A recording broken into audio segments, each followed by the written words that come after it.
All right, everybody, welcome back. It's Chukaba, and today we're going to be taking a look at our Season 10 draft for the VBL-S. And I'm really excited because we got Regulation D coming in. We've got all these new mons, new toys to play with. And looking at these teams on the board, seems like everybody's looking pretty stacked. So it's going to be fun to see how the season shapes out, how people use all these new powerful Pokemon they added.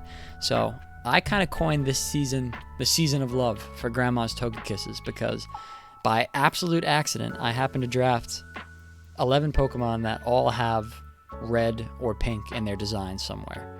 So wasn't planning that, but I kind of unintentionally got a theme team, so I'm going to roll with it. And we're going to say it's all about love, baby. I'm spreading the love this season. All right, now before I get into all those Pokemon that have red or pink all over them, I wanted to give a brief overview of my plan going into this board.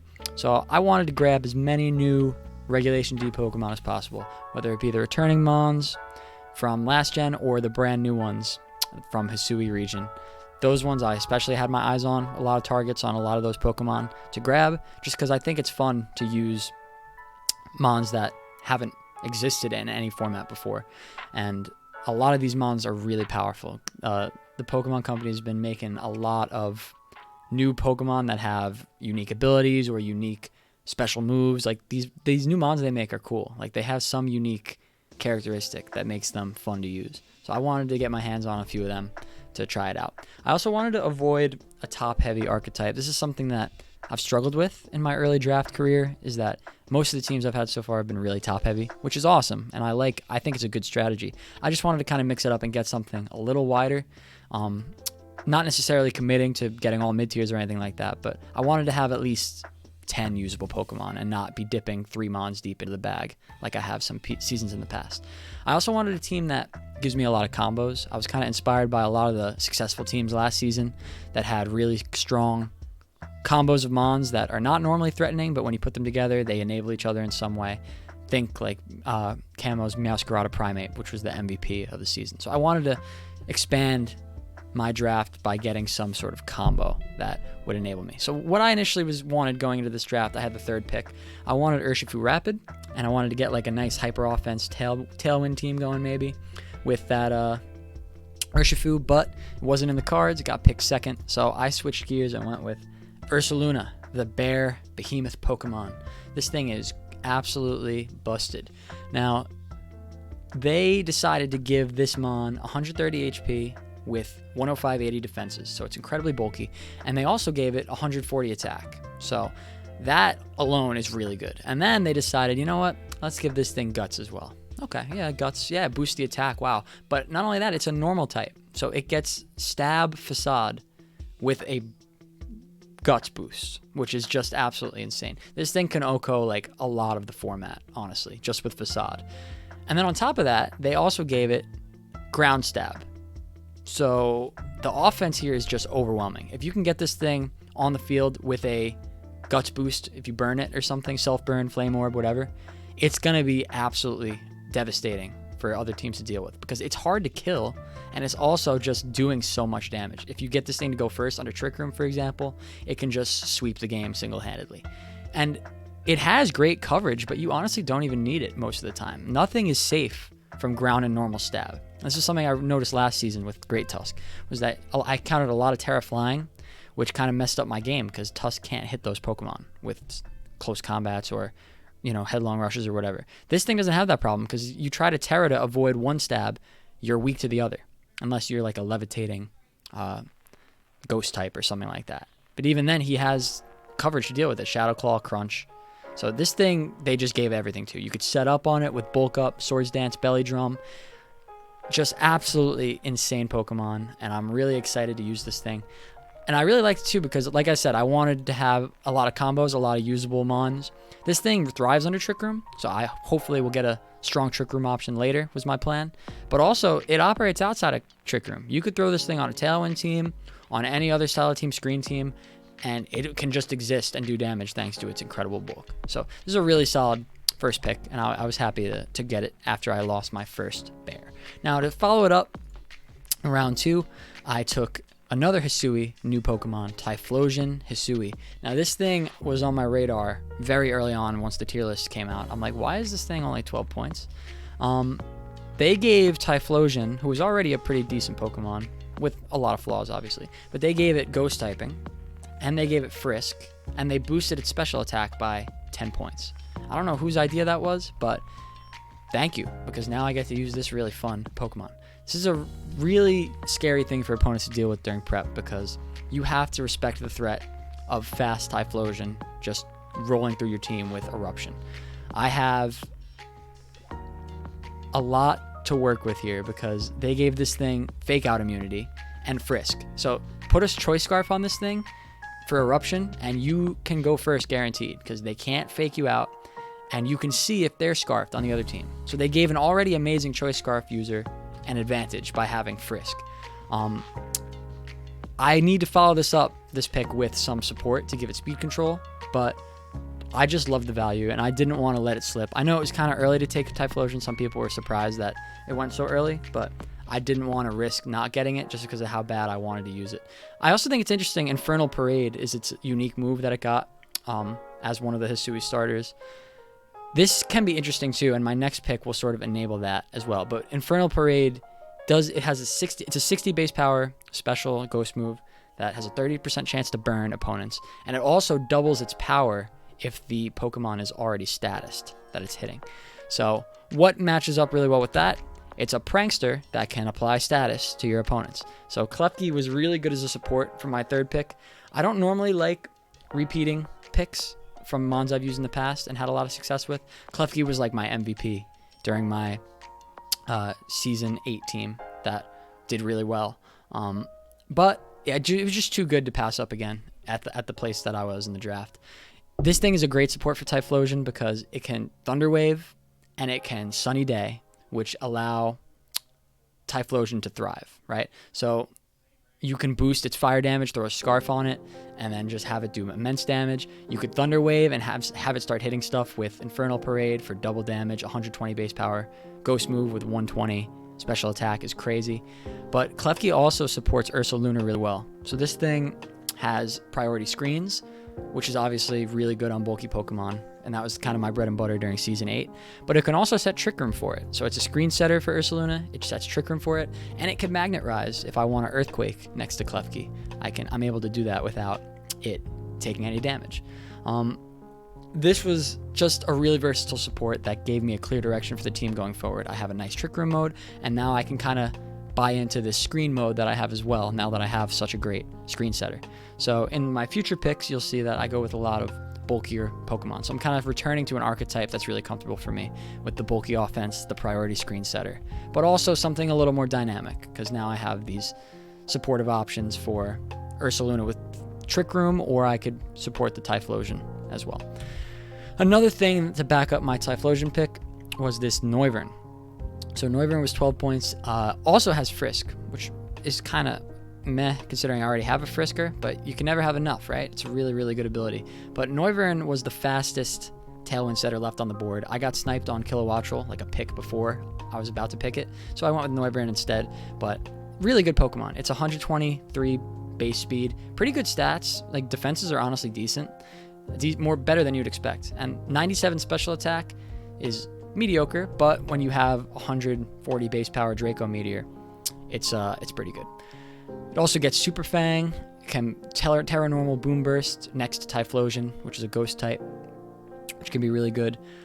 Sets Tailwind, taunts. It's just really good support, as well as having a little offense tempo mix up itself. It could also set Sunny Day for Typhlosion.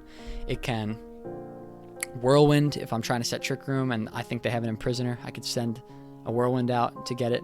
But this alone gives me a really strong mode. Like, even if you're leaning heavy into my Trick Room mode, trying to stop it, you have to be worried about Noivern and Typhlosion just tailwinding Eruption, right? You have to have an answer for that, or you're gonna have some very weakened Pokemon after an Eruption takes you down to 30% turn 1, and then I have speed control. So it's gonna be something that's hard for opponents to deal with, I think, especially given the other modes that I have that are powerful as well. So I really like the value in Noivern at 12 points.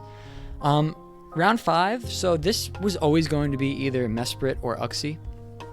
Now, the reason I opted for Mesprit is because it's a little more active of a Pokemon than Uxie. Uxie and Mesprit, any of these Lake Trios, are a dream partner for Ursaluna because they have Levitate, so you can Earthquake next to them. They can set Trick Room for it as well, and they can definitely support my other Pokemon while also being a little offensive.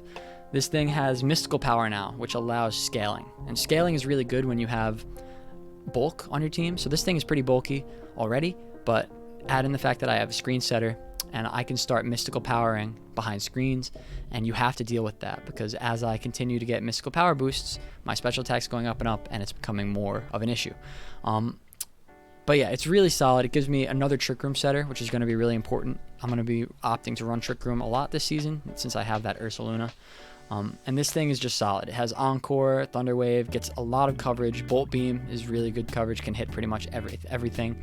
You could Calm Mind, Stored Power. It has Fling, so you could also fling a Flame Orb onto Ursaluna if you want to run another item while still getting that Guts boost off. So really, really solid. I thought it was incredible value at 9 points. Just a 580 base stat total on a Pokemon at 9 points that has all this in its kit and synergizes with my team. Sign me up. So I'm hoping to get good use out of this thing this season. Next up, this was kind of like a turning point in my draft because I had a lot of points left. I'd taken a few value picks, and I knew I wanted one more heavy hitter, but I wasn't quite sure what to grab. And then I noticed that Enamorus-T was still sitting there in 20 points. I think this actually went undrafted in the other conference as well, but I loved this Pokemon. Like when I was doing my pre-draft analysis, I was thinking this thing I might even take like round 2 if I had a later pick, or like late round 1. I think it's just so cool. I love the Enamorus. I love that they added a new Genie sibling, and this one's just so cool. It's unique among the Genies in that it has a lot of bulk, and it's kind of like the only one that was made for Trick Room. So this thing has 46 speed, but it has 135 special attack with Fairy Stab.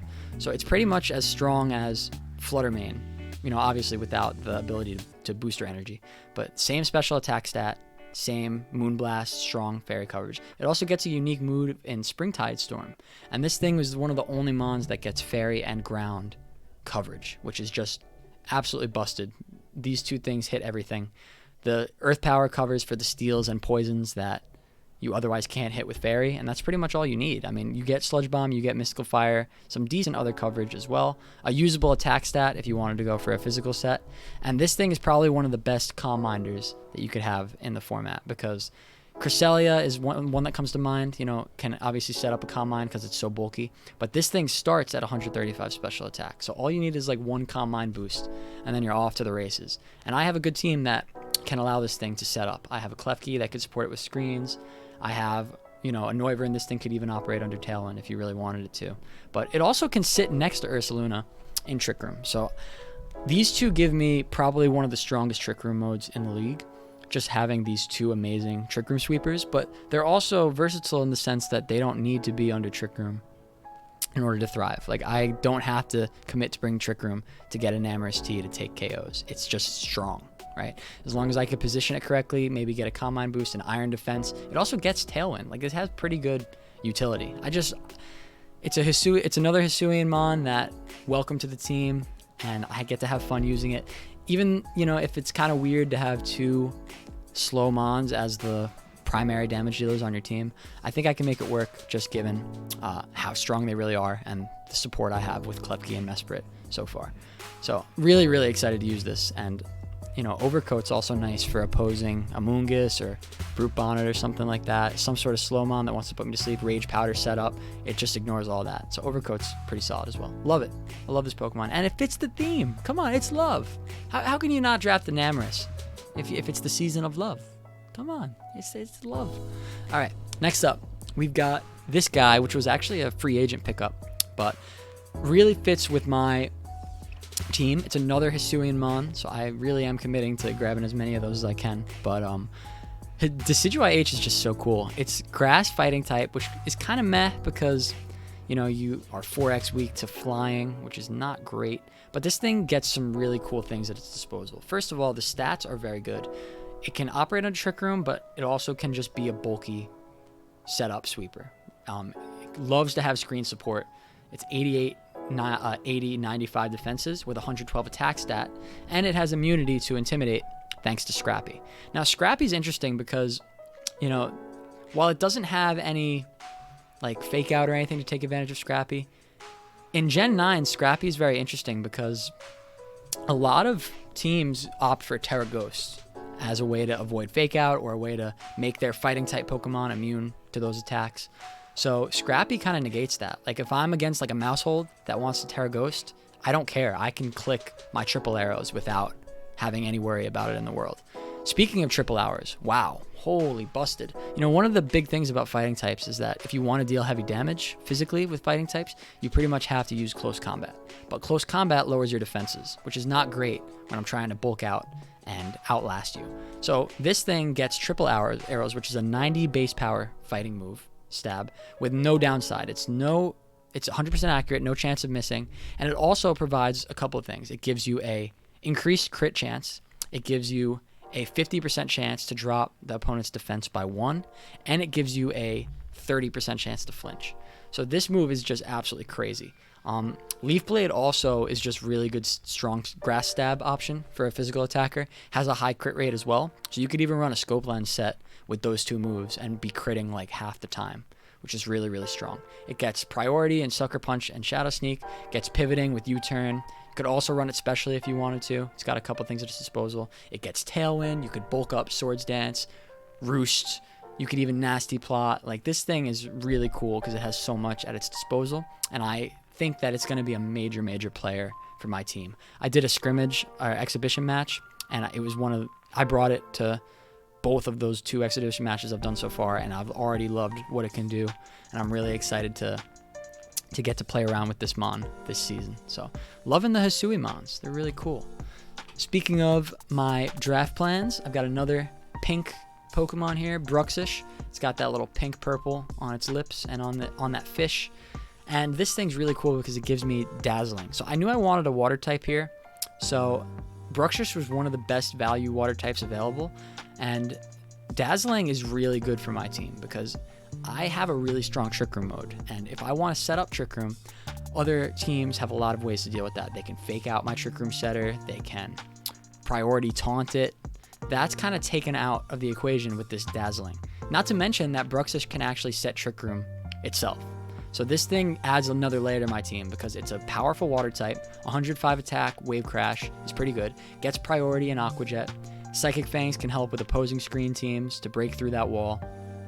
Gets Icy Wind, but mainly it has that Dazzling ability, which is really, really annoying for teams to deal with during prep. If they have a Prankster Mon, like a Grimmsnarl or a Sableye or something like that, I can bring Dazzling and just kind of shut down any chance of them wanting to use any priority moves. And even if I don't bring Bruxish, the fact that it's there in prep is significant. They're like, oh, well, do I even bother bringing Fake Out on this Mon? Or what if they switch in Bruxish this turn, right, if I bring it to preview?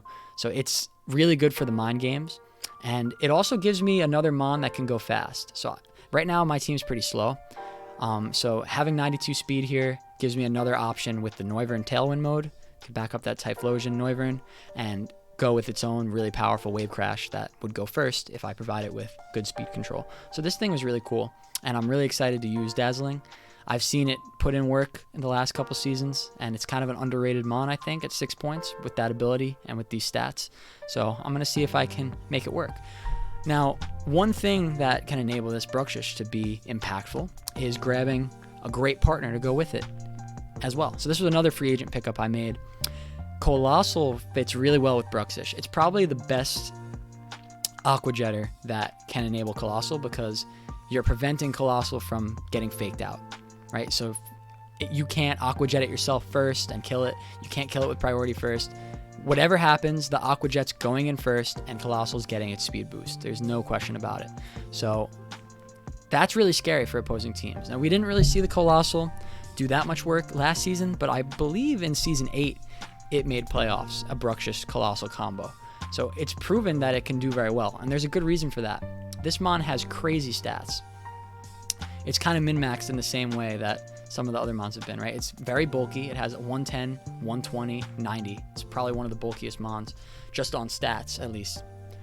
You can Terra it to remove the 4x weakness, you know, do like a Terra Rock, eat that Aqua Jet, take like 30% damage or whatever, and then you are now max speed. You're the fastest thing on the field with some speed investment, and you're throwing out Terra Rock Rock Slides with weakness policy. So this thing has a really strong combo mode itself, but it also doubles as just a regular Trick Room mon. If I want to run this thing without Bruxish and without the Steam Engine mode, I can bring it, use it under Trick Room as an Iron Defense body presser. I can bring it as a Flash Flyer bot to switch in, get a special attack boost, start doing stuff.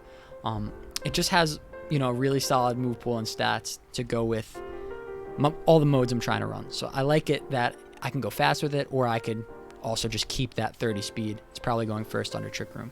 But yeah, I wanted combos, so I got one in the Coalossal and the Bruxish. I'm really, really excited to get some use on that and hope that I can put in work with this monster that hasn't really been good since Dynamax Coalossal. But maybe with Terra, we can change that. All right, last couple picks. We don't have a lot of points left, so Eelektrik synergizes well with my Ursaluna. It can sit next to it under Trick Room. It can discharge. It could also set up a coil under Trick Room as well, or behind screens rather. It can Eerie Impulse, support that way. It can Gastro Acid to remove any weird abilities. Just kind of a solid mon. I had it last season. I brought it to a couple games and it did stuff. Like, it wasn't useless. For 5 points, it's actually really bulky. Like, and if you can get some coils off, it can threaten to do some serious damage, especially with some of those physical attacks. Wild Charge mainly is what you'd be using, but you could also coil and then start zap cannoning things to get off that, you know, the full para chance, which also helps my Typhlosion-H as well. So there's some interesting stuff that could go here, but it was value. I liked having the electric type as well for my type chart, and to give it a defensive switch in. Has no weaknesses, can be bulky with that EVL-8, and yeah, really, it's just solid for the points. I had 2 points left, and I decided to go with another proven low tier that can do work, as we saw last season, Shellos. Steve opened my eyes to the Shellos and all it can offer. So this thing has Storm Drain, which is worth the 2 points alone. But it also has some other things in its kit. It can be decently bulky with EVL-8. 76, 72, 93 is definitely serviceable.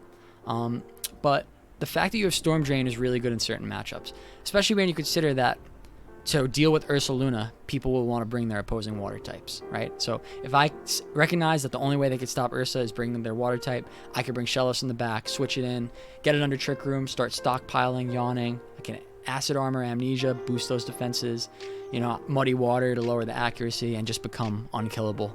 So in the right matchup, this thing can definitely prove its worth as the 2 points. In one of the matches I did, it actually came and put in work. I did bring it. So I'm already excited to potentially use this thing. And it's pink. It's the love, baby. It's the love. So yeah, really excited about this one. It could also redirect the waters that Coalossal doesn't want to deal with as well. So a lot of synergy potentially, and it's decent value at 2 points. Okay, so let's look at my overall type chart here. It ended up looking pretty good. A lot of green. I got a net weakness to rock and ghost, which is, you know, pretty hard to avoid in a lot of team building structures. Usually you end up either neutral or weak to these two. So I think I did a pretty good job otherwise. One thing to consider is that I am 4x weak on 4 different Pokemon, so that's something I'm going to have to be careful to play around. Coalossal has, well, I guess Coalossal has 2 4x weaknesses, but still, there's 4 of them on the chart that I have to be aware of to avoid during prep. So got to make sure I'm not letting these guys just die to an instant Ice Beam or a random, you know, flying move. But I think my top threats cover each other really well. Something interesting about the Enamorus and Ursaluna core is that Enamorus wants to encourage a lot of opponents to bring Terra Steel, Terra Poison, so that it can kind of wall the Enamorus. But that's what Ursaluna wants. He wants you to be a Steel or a Poison type, so he can hit you with the really powerful ground attacks. So my top threats definitely cover each other, and it makes it really hard to team build around my roster that I have. So yeah, really solid type chart. And I think the type chart is definitely important. I know at the beginning of Gen 9, we had a lot of conversations like, oh, the type chart's not relevant anymore. I disagree. I think it's proven that it can definitely, you can't rely on Terra to fix your weaknesses and your problems. And the first thing I look at in prep is the type chart when I'm readying for a match. I say, is there anything that this team is really weak into? And then I can sort of build my plan around that. So if you have a good type chart, it makes it a lot harder for teams to find a weakness in your plan. They have to dig a little deeper. Let's look at my overall summary here. My base stat totals are pretty good, about a 499 average. Big numbers are good. It's been proven. Shellos and Eelektrik also have a little bit of a higher effective base stat total when you factor in that they're going to be running Eviolite most of the time. Obviously, they can't come together if they're both running Eviolite, but I don't think that'll be a major problem. My speed tiers look all right. You know, I have a wide range going from 30 all the way to 123. The only problem is that, you know, my speed tiers in the higher end are a bit lacking. I wish I had like one more Mon, maybe in like the 110 range to really help with that speed creeping, but I have really solid modes. My Trick Room option is probably one of the best in the league with Ursaluna and Enamorus. I can run the Typhlosion there, the Coalossal, the Shellos, the Eelektrik, all operate under Trick Room really well. But I also have a really threatening fast mode with the Typhlosion and the Noivern. You got to have an answer for that. You know, I have the Bruxish Coalossal, which you have to worry about. I also have the screens mode. I could bulk you out with Klefki, and just I have some really strong screen abusers here: Enamorus, Ursaluna, Decidueye, Mesprit. You know, even the Typhlosion wouldn't mind living a hit behind a screen. So, really like my team this season. You know, I'm not sure if it's quite as good as some of the teams I've had in the past, but I know for sure that I'm gonna have a lot of fun using it, and that I really did accomplish my goal of getting a lot of new Pokemon to play around with. You know, I got the, let's see, I got 1, 2, 3, 4. I got 4 Hisuiemons, plus Mesprit was also newly added to the pool with Regulation D. So definitely got a lot of new Pokemon to work with, and I think they synergize pretty well with each other. And even if this isn't the best team, I'm gonna have a blast figuring out how to use it effectively, and I think it is a little difficult to prep for. So that's my team. I'm definitely gonna see you guys soon in Content Week for some I'll be on the Olds draft review, which we're doing in a couple days, so be on the lookout for that. Also gonna be making videos this season. I'll be seeing you guys week 1 for my match against Goose, which I'm already looking at a little bit a matchup for. I'm really excited to show off this team and what it could do and challenge myself in that way. So thanks for watching, everybody, and I hope you all have an excellent day. See ya.